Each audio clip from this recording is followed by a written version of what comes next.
ఈ మధ్య కాలంలో హైవే మీద ప్రయాణిస్తున్న ఈ కార్లు ఉన్నట్టుండి ఆ టైర్లు బర్స్ట్ అయిపోయి ఘోరమైన యాక్సిడెంట్లు జరుగుతున్నాయి.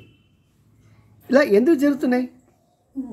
కార్ల హై ఎండెడ్ కార్లు, మంచి కండిషన్లో ఉన్న కారు, దానికి తగ్గట్టుగా రోడ్లు కూడా ఇంకా బ్రహ్మాండంగా ఉన్నాయి, ఇంటర్నేషనల్ స్టాండర్డ్లో ఉన్నాయి. కానీ అమూల్యమైన ప్రాణాలు గాలిలో కలిసిపోతున్నాయి.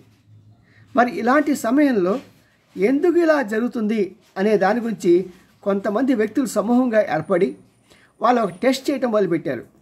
సాధారణంగా ఈ ఎస్యూవీ లాంటి వెహికల్స్లో మనం గాలి కొట్టిస్తామంటారు చూసారా, అలాగే ఈ ఎయిర్ ప్రెషర్ని సాధారణంగా వాళ్ళు 25లో పెడతారు, కానీ మన వాళ్ళు మాత్రం 40-45 మధ్యలో పెడతారు.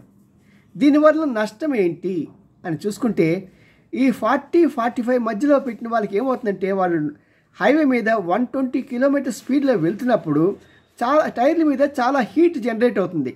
అంతేకాకుండా ప్రెషర్ కూడా ఈ 45 పెట్టిన వాళ్ళు సుమారు 95 నుంచి 110 వరకు అక్కడ ప్రెషర్ పెరిగి కూర్చుంటుంది. ఇలాంటి పరిస్థితుల్లో ఆ టైర్లు పేలిపోతున్నాయి. కానీ అలా కాకుండా ఉండాలంటే ఏం చేయాలి అని చూస్తే, దాంట్లో 25 PSI మాత్రమే, అంటే మన దాంట్లో టైర్లోకి మన ప్రెషర్ పెట్టి ఎయిర్ పెట్టవలసింది 25 PSI మాత్రమే. అలా పెడితే సరే, వీళ్ళు పరిశోధకులు ఏం చేశారంటే 25 PSI పెట్టి 2 గంటల పాటు ఒక కారుని 120 కిలోమీటర్ స్పీడ్లో రన్ చేసి అప్పుడు టెస్ట్ చేశారు. దీంట్లో టెంపరేచర్ ఎంత చేరింది అని. 2 గంటల తర్వాత 92.5 డిగ్రీ సెల్సియస్ టెంపరేచర్కి వచ్చింది. మరి 25 PSI అంటే ప్రెషర్తో గాలి కొట్టించుంటే అది 60 PSIకి చేరింది. మరి అదే 40-45 మధ్యలో PSI గాలి కొట్టించుంటే అది ప్రెషర్ ఇంకెంత చేరి ఉంటుంది. అందుకోసమే టైర్లు పేలిపోతున్నాయి. మరి ఇవి కంపెనీలు వాళ్ళ యొక్క బ్రోచర్స్లో రాయట్లేదు, లేకుండా చెప్పట్లేదు, తెలియట్లేదు. బట్ ఏది ఏమైనా సరే ఏతావాత తేలింది ఏంటంటే, ఈ యొక్క చిన్న లోపం, చిన్న పొరపాటు మనుషుల్ని, ప్రాణాలని గాలిలో కలిపేస్తున్నాయి. కాబట్టి అందరూ జాగ్రత్త వహించి ఈ చిన్న టెక్నిక్ని వాళ్ళు అర్థం చేసుకొని PSIని, అంటే మన టైర్లో కొట్టించే ప్రెషర్ని 25 మించకుండా మెయింటైన్ చేయండి, చాలా బాగుంటుంది. ఇంతకన్నా సురక్షితమైనది ఏంటంటే నైట్రోజన్.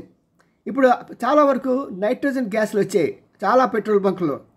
ఈ మామూలు ప్రెషర్ కన్నా కూడా నైట్రోజన్ ప్రెషర్ పెడితే అవి చాలా సురక్షితంగా ఉంటాయి. ఎందుకంటే ₹1 ఖర్చు అయినా సరే పర్వాలేదు, కానీ ప్రాణం కన్నా కూడా ఏది గొప్ప కాదు, ప్రాణం అన్నిటికన్నా మిన్న.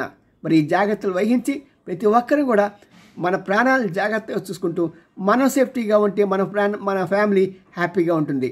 జై హింద్.